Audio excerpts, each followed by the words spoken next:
Advocated in the BICAM report. I just want to manifest my strong reservation on some of the provisions of the bicameral conference committee report, which I personally find unacceptable. I did not also sign the BICAM report because details of the reconciled budget were not available earlier. This is also in line in support of the manifestation of Senator De La Rosa during the opening of the BICAM to give the members time to review prior to signing. Bakit po ako pipirma sa isang dokumento na hindi ko naman po alam ang detalye? First, I am saddened by the zero budget given to PhilHealth. As chairman of the Committee on Health, advocacy ko po ang health. Dapat po ang pondo ng PhilHealth ay para sa health. Kaya nga po, PhilHealth. Lessons learned, dapat tayo sa pandemya. We should invest more in health. Katumbas po yan ng buhay ng bawat Pilipino. Kaya dapat bigyan po natin ng priority ang health. While we acknowledge that PhilHealth has still billions in reserve funds. Sabi nila 500 billion as discovered and discussed in 5 hearings conducted by the Committee on Health. Subsidy from the national government may still be needed to implement necessary reforms and improvements in its benefit packages. Huwag naman zero budget. Sa huli, ang mga mahihirap na pasyente na naman ang kawawa dyan.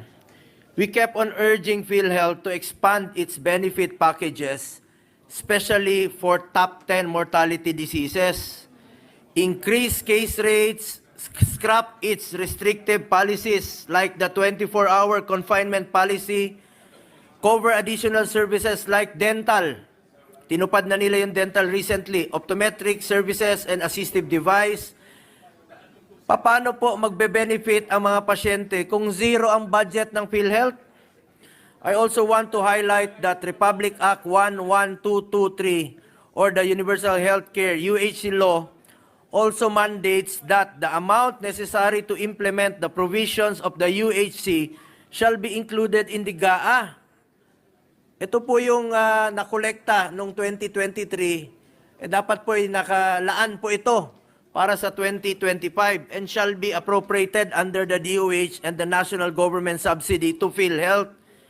May pinanggalingan na po yan tulad ng sin tax collections na dapat ay para sa implementation po ng UHC. Nasa batas po yan. May earmarking po yan under Republic Act 11346 at Republic Act 11467 or the sin tax law.